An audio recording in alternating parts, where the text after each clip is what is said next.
Hello, and thank you for joining us today in our study through the book of Psalms.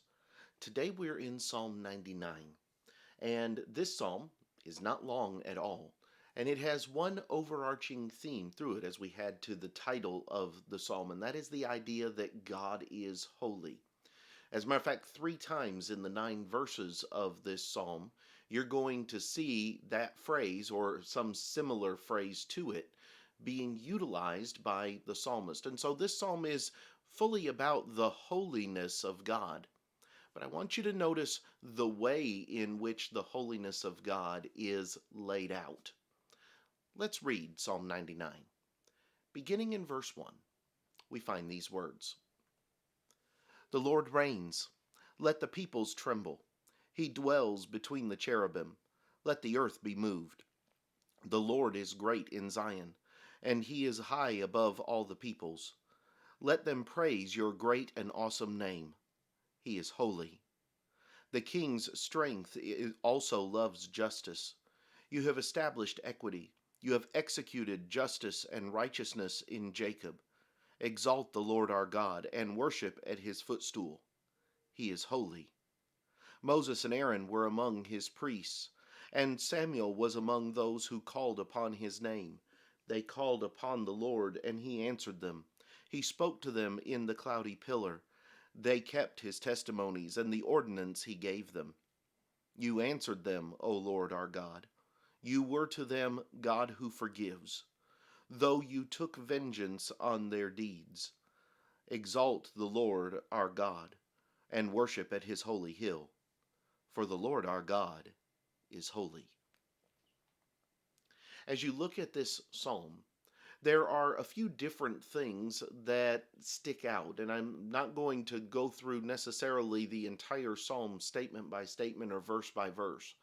But in the opening of the psalm, you have this principle of God being worthy of praise and all of these different things that the king has done and that God has done in all of these different areas, and that he is to be exalted and worshiped, verse 5, because he is holy. But let me show you a couple of other things that I find interesting here in the psalm. The first one is found in verse 5 or rather verse 6, where there you have mention being made of those who were servants of God in the past. You have Moses and Aaron and Samuel who are going to be discussed. How that they were ones who called upon his name and the Lord answered them. That he spoke to them in the cloudy pillar and they kept his testimonies and the ordinances he gave them. Moses and Aaron and Samuel are held up as examples of those who have that right relationship with God. They are the ones who kept his ordinances. They are the ones who kept his commandments. They called upon his name and he answered them. It is once again an indication to us that we need to learn from those who came before us, that we need to be those who are willing to learn from the servants of the past, which is the reason why we have the scriptures the way that we do, that teach us about Abraham and about Moses and about David and Samuel, and on and on and on the list goes, because God wants us to learn from them. Now, at the same time, God has made sure that he gives to us not just the good things that they did, but the bad things as well. You know, Aaron here is spoken of as one who called upon his name and kept his testimonies and his ordinances, and yet Aaron made many mistakes. He was not always the strongest leader. And so God gives us not just the positives of the good things he did, but he also gives us the negative things that were done as well. He helps us to see the balance that even though they were considered faithful servants of God, they were not perfect. As a matter of fact, it leads into the second area.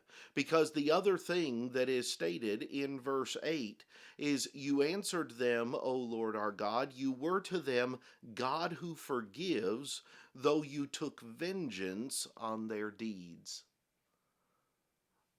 The phraseology here is that was to them El Nasa, God who forgives. You have here this recognition that God still held them accountable. Even though they were servants of His, even though they strove to do what was right, they tried to keep His commandments, they were not perfect.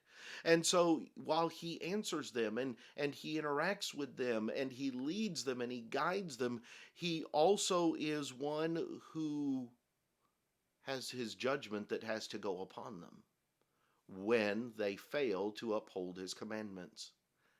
And yet He is known to them as God who forgives, because He was willing to forgive.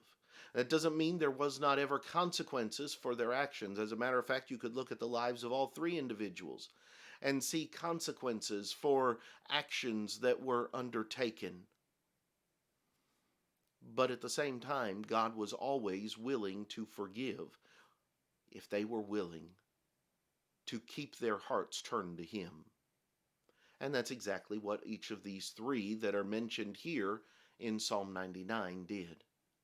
And so you have this statement that's made, and this name, God who forgives, is actually used as more of a title than in some places, in some translations, it's referenced as simply a forgiving God. But it seems to be utilized as more of a title for God as to what God does. He is the God who forgives. And He continues to be that for us today. So there are several things, there are several little nuggets to be able to pull out of Psalm 99, and it's worth some of our time and consideration to examine those things. So I hope that you'll think on the things that are found here and maybe delve into a few of the things here a little bit deeper. And I hope that this video today has been beneficial to you. Next time, we'll come back and we will examine Psalm 100. Thank you for joining us today, and I hope you'll join us again next time. But until then, have a great day.